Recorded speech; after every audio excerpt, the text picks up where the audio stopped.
Guys, kalian semuanya anak kuliah dan masih bingung nyari beasiswanya itu gimana dan apa sih gitu triknya biar langsung diterima dan dapat beasiswanya. So, tonton terus video ini sampai akhir.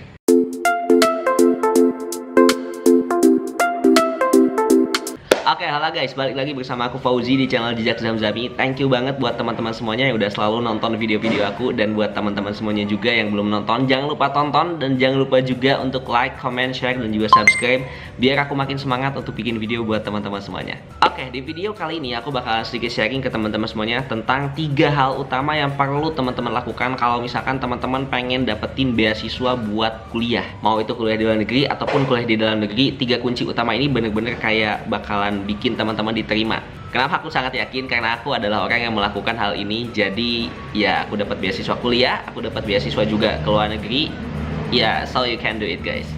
Guys, sebelum lanjut videonya, aku mau ngabarin kalau misalkan kalian mau beli buku-buku beasiswa, tips beasiswa, informasi beasiswa, dan sebagainya, langsung cek aja link di bawah karena semua bukunya udah aku punya. Makanya aku rekomendasiin buat kalian semuanya karena bukunya bagus-bagus banget dan harganya sangat terjangkau.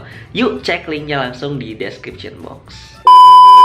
Oke, gak usah banyak basa-basi. Yang pertama itu rajin cari informasi beasiswa. Ini hal yang bener-bener kayak basic banget. Ketika teman-teman tahu beasiswanya apa dan ketika teman-teman itu rajin banget nyari beasiswanya apa, teman-teman bakalan dapetin variasi hal. Teman-teman bakal dapetin hal-hal menarik tentang beasiswa apa aja sih, persyaratannya apa, dan gimana cara dapetinnya. Pokoknya teman-teman kayak searching di Google, teman-teman mau beasiswa apa. Kalau misalkan teman-teman kuliah di Indonesia dan udah masuk kuliah, coba cari tahu apa ada beasiswa di fakultas, di jurusan, atau di universitas, atau misalkan beasiswa dari perusahaan-perusahaan, atau bahkan mungkin beasiswa dari kementerian. Coba cari tahu dulu hal-hal basic kayak gitu. Karena dengan teman-teman mencari tahu, teman-teman bakalan banyak tahu.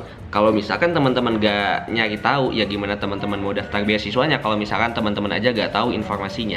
Dan jangan sampai di sini teman-teman itu hanya ngandelin satu informasi doang. Misalkan teman-teman ngandelin dari universitas atau misalkan ngandelin dari dosen, jangan sampai kayak gitu. Tapi teman-teman coba cari informasi lain. Google, Instagram, Telegram, itu adalah media-media yang bisa kita akses sekarang dan banyak banget informasinya di sana. Termasuk kalau teman-teman mau nyari informasi yang mungkin masih relevan, aku sering banget bikin tentang beasiswa apa aja yang bisa teman-teman apply. Misalkan kayak contoh-contohnya video kayak ini, dan teman-teman itu bisa apply di sana karena aku udah sebutin persyaratannya apa aja, kemudian juga linknya di mana. Jadi teman-teman kayak tinggal persiapan persyaratannya dan teman-teman apply.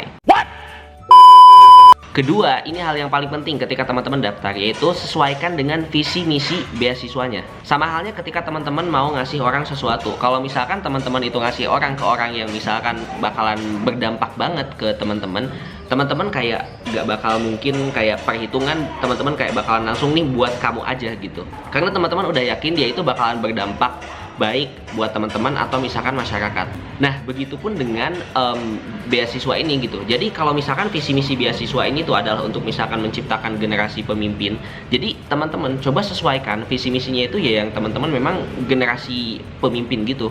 Mulai dari teman-teman cara buat motivation letternya itu nonjolin cara teman-teman memimpin, nonjolin cara teman-teman itu lagi ngobrol sama orang, lagi komunikasi sama orang, sampai nonjolin gimana ketika pengalaman teman-teman menjadi seorang ketua organisasi misalnya, atau ketua divisi, atau memimpin apapun itu. Nah, dengan tahu visi misi beasiswanya itu bakalan inline banget. Jadi kayak gini, visi misi beasiswa, kemudian tujuannya teman-teman itu apa, dan ketemulah titik tengahnya tujuan kalian berdua gitu. Beasiswa sama teman-teman itu mau dibawa kemana gitu. Karena kalau misalkan visi misi beasiswanya A dan teman-teman nulis motivation letternya atau tujuan teman-teman itu B, yaitu agak susah juga nantinya untuk misalkan teman-teman bakalan lolos atau bakalan diterima di program mereka. Oke, yang ketiga adalah perbanyak kontribusi sosial. Nah, biasanya para penyelenggara beasiswa baik di luar negeri ataupun di Indonesia itu suka banget ke anak-anak muda yang memang kontribusi sosialnya ke masyarakatnya itu tinggi. Misalkan dia suka ikut kegiatan kerelawanan atau dia menjadi ketua di suatu organisasi yang lingkupnya tuh memang buat masyarakat gitu dan lain sebagainya. Karena dengan banyaknya kontribusi ke masyarakat gitu, si penyelenggara beasiswa ini bakalan mikir kayak nanti uang yang dia keluarkan gitu itu gak bakalan sia-sia, karena teman-teman bakalan pakai skill yang ada itu untuk memberdayakan masyarakat lagi gitu. Dan sebenarnya esensi dari beasiswa ya emang rata-rata kayak gitu. Dia pengen menciptakan pemimpin-pemimpin yang nantinya tuh bakalan berdampak ke masyarakat. Jadi kalau misalkan teman-teman sekarang itu masih mikir-mikir kayak mau daftar beasiswa apa atau misalkan belum siap, coba deh dari mulai sekarang teman-teman itu ikut kegiatan yang memang banyak kontribusi ke sosial. Misalkan ikut kegiatan kerelawanan atau UKM-UKM di kampus. Pokoknya ikuti semua kegiatan yang memang berkontribusi sosial. Tapi dengan catatan kalau bisa memang passionnya itu sama kayak teman-teman. Kalau misalkan teman-teman sukanya ngajar, coba ikutin program yang memang basicnya itu ngajar gitu. Kalau misalkan teman-teman suka lingkungan, coba ikutin program sukarelawannya yang memang basicnya itu ya di lingkungan. Atau bidang apapun itu coba teman-teman perdalamin, karena nanti dengan menjalankan sesuatu yang sesuai passionnya teman-teman, biasanya itu bakalan jauh lebih gampang dan kita nggak mudah bosen. Beda kalau misalkan kita menjalani sesuatu yang bukan passion kita, yang bukan bidang kita, biasanya kita bakalan gampang bosen, dan itu jangan sampai terjadi ke teman-teman semuanya. Oke, thank you banget teman-teman semuanya. Itu 3 hal utama yang menurut aku menjadi kunci teman-teman bisa keterima atau enggak di program beasiswa. Nanti aku bakalan lagi kasih tips and trick buat teman-teman semuanya, cara bikin motivation letter gimana, cara bikin CV kayak gimana, pokoknya semua hal yang menunjang beasiswa. Atau misalkan teman-teman juga punya saran bikin video apa, coba langsung komen di kolom komentar di bawah ya. Thank you banget buat teman-teman semuanya yang udah nonton. Jangan lupa untuk like, comment, share, dan juga subscribe. See you next time and goodbye.